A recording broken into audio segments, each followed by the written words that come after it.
Hello everybody and welcome back to a brand new video. Make sure you like this video down below and subscribe if you're new. And today we have to talk about Donald Trump. He is going to Maine, he's going to New Hampshire. He is making a push for New England, and it's a good thing to see because Donald Trump knows that if he wins New Hampshire, it does have a chance to be a pivotal state, especially if he only is able to get 268 or 269 electoral votes. If he does take New Hampshire, it does pad his margin of victory, and even if he does get 270, if he gets 274, the faithless elector theory doesn't really hurt him as much as it would if it was a 270 to 268. So Donald Trump went to New Hampshire today, and we're going to look at the data out of Maine, out of New Hampshire in terms of the early vote here. But first, it's important to note that Donald Trump held a surprise rally in the middle of Maine, and he was greeted by over 4,000 people. It was a surprise rally, off-the-record stop. He was still greeted by a very large, very enthusiastic crowd. And Democrats actually think that they have a shot at winning Maine's 2nd District. Now, obviously, crowd sizes, they're not everything. We knew Bernie Sanders was able to get very big crowds. It didn't exactly translate to victory. But what it does show is that Donald Trump has a large enthusiasm base still up in these places. And a lot of these people in this picture, they don't necessarily get polled very often.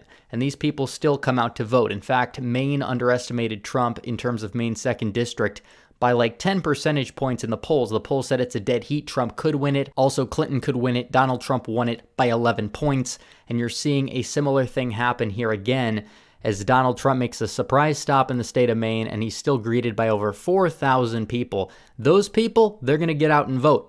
And you're going to wait and see. So Maine's 2nd, I think it's going to stay in Trump's column. Also, New Hampshire, I'm a little bit less confident in New Hampshire compared to even a state like Nevada at this point. But we really don't have a lot of data. There hasn't been a lot of recent polling. The polling that we've seen has extremely small sample size, so I really don't want to look into it too much. But Donald Trump is making surprise rallies. He is going everywhere this week. He's doing 4 rallies, 5 rallies a day between now and the election. And we are single digits away. We are 9 days away between now and the election. This is crunch time. And what is Joe Biden doing? Biden calls a lid for in-person events. We're single digits until Election Day. Biden has called a lid for in-person events. Now, I don't believe this is a lid between now and Election Day, but it just shows Biden is not putting his heart and soul into this election. He's not putting time in. He's not putting energy in. He's banking this election on the fact that a lot of people are voting early and less people will be changing their votes. There's a reason why Democrats on their Twitter account last night tweeted out, make sure you send in your ballot immediately, because they are scared. And maybe some of the stuff coming out that revolves around the sun could be playing a little bit of a role into the panic because there is some evidence of corruption that's being leaked, whatever it is. It does seem to be scaring the Democrats, and right now Biden's campaign is in retreat mode. They're playing defense, so either they're super confident that Biden is going to win, which really doesn't add up with all of their actions, or they're just running scared, they don't want to talk to the press, and they are just hoping for the best, banking it all on mail-ins and throwing up that Hail Mary to see if it works, and we'll see if it works. But again, Donald Trump doing very well today in terms of his events. He went to New Hampshire, he held a big rally, then he went to the state of Maine, and he held a small little event. It wasn't really that much of a rally, but it was an off-the-record stop. He was still greeted by over 4,000 people, and this is a part of Maine here. You could look at Maine. You look at Maine's 2nd District, not a whole lot of people up here, but still, a district that has roughly 600,000, 700,000 people coming out heavily in support of Donald Trump. You have 4,000 people. Big enthusiasm. If they're going to be able to swarm a surprise event like that so quickly, they will be energized to vote on Election Day. You can bank on it. Trump does have the enthusiasm advantage. That is why I believe that he will outperform the polls. That is why I do believe that he is not losing by 8%, that he's not going to lose Maine's 2nd District. And we'll have to see what happens come Election Day in terms of Maine. There's a lot of questions because there's been a lack of polling. It is possible that Susan Collins does end up pulling Maine off. I don't see it right now, but we'll have to see in terms of the Senate election that's going to be happening in Maine. And as for Trump, while I don't believe that he is going to make a whole lot of gains statewide, I do believe he will maintain enough support, if not more than enough support, to hold Maine's 2nd District, and that's what it shows here today. As of New Hampshire, there's a lot of question marks. You do have a pro-Trump popular governor there that is going to win by a landslide. Donald Trump also lost the state of New Hampshire by 3%, and if history shows anything, despite other northeastern states being a little bit different, Republicans do traditionally have a very high floor in the state of New Hampshire. It's always been a swing state, whereas states like Maine, Vermont, Massachusetts, Rhode Island, and Connecticut have been traditionally bluer. But still, New Hampshire does have a blue lean, partially because of the high number of universities in the state of New Hampshire, many of which have been scaled back to online involvement or are entirely remote.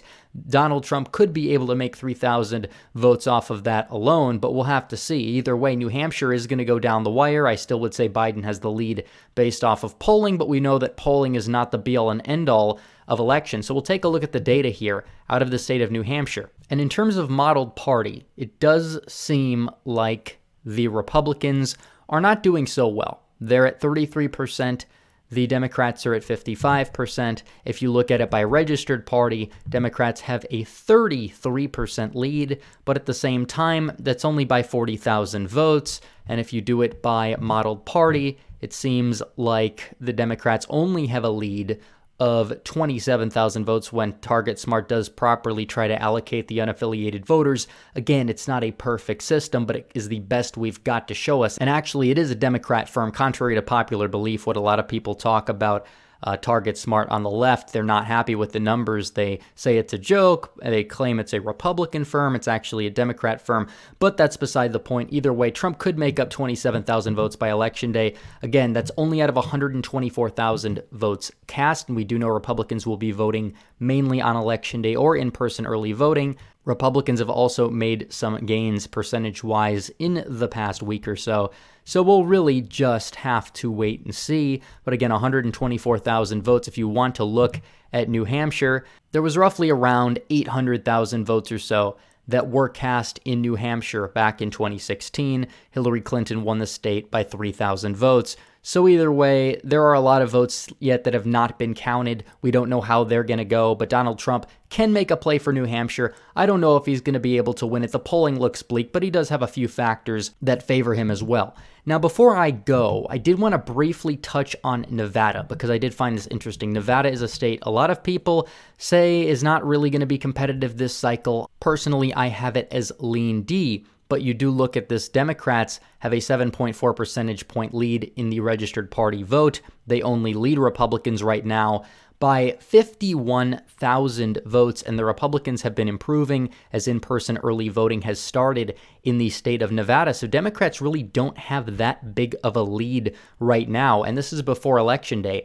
And yes, we really don't know where the unaffiliated voters are going, but when you do try to allocate them by modeled party, the Democrat lead actually goes down to 23,000 votes. That's roughly out of 700,000 total votes cast in the state of Nevada. Last time in Nevada, there was over 1 million votes cast, about 1.2 million, somewhere in that range. And the target for Donald Trump in Clark County is to preferably lose it by less than 70,000 votes while still maxing out the rules. He's probably going to have to lose it by 65,000. And it's possible. There are a lot of angry people at the governor, Sisolak.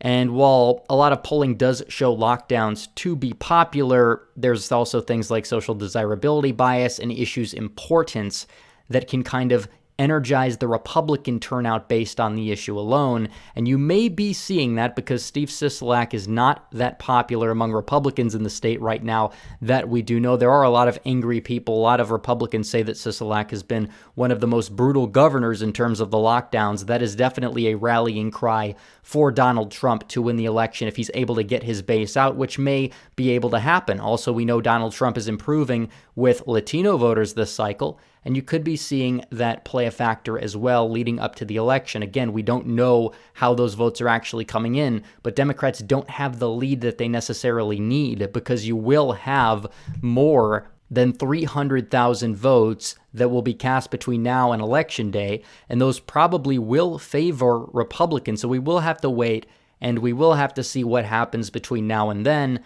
But Nevada's not looking that bad for Republicans compared to what I originally expected. So expect Nevada to go down the wire. It could have a similar result to last time. Maybe it flips on an off chance. Who knows? It might be Trump's best chance at picking up a state other than New Hampshire or Minnesota. It's definitely in that tier of states. The possible Trump 2016 losses that he could flip this cycle into his column. Also, out of the state of Nevada, again, we have to watch the results come in on Election Day. A lot of Republicans are very disillusioned with Nevada because of the universal vote by mail system, and they have every right to feel that way. So we really will have to see. I'm not saying Trump is going to win it, but I think he's in a little bit better shape than he was a little while ago. But again, Clark County, that margin went for Hillary by 82,000 votes. Joe Biden needs to win Clark County by ideally less than 70,000, if not 65,000 votes, in order to give Donald Trump a very good chance at winning the state. So we will monitor Clark County on election night, watching it come in. Also, Trump will have to do a little bit better in Reno. Again, there is a little bit of room to grow in Reno. He did lose by 3,000 votes. There were a lot of Gary Johnson voters. It's going to be interesting to see where they exactly go in this election. So Nevada is a state to watch, but Trump trying to make a play for the Northeast, going up to New Hampshire today, the surprise stop in Maine's 2nd District to energize his supporters to get out and vote in Maine's 2nd. Also, we do have to look at Maine's 2nd by party here in terms of target. Smart Republicans are down by less than 20,000 votes, but keep in mind there are a lot of legacy Democrats in Maine's 2nd District as well, so that can kind of mess with the results. Similarly to how Kentucky is favoring the Democrats right now, but Donald Trump, the exit polls from last time showed he won like 30% of people who identified as Democrats, probably a little bit more in terms of registered Democrats, but very, very interesting to look at here. So either way, we'll have to see what happens. But anyways, guys, thanks for watching this video. Please like this video down below, comment down below, and subscribe to the channel. Hit the bell for notifications so you never miss another video. Follow me on social media, become a member, donate to the Patreon, or subscribe. Star links in the description. As always, guys, thanks for watching. Red Eagle, out.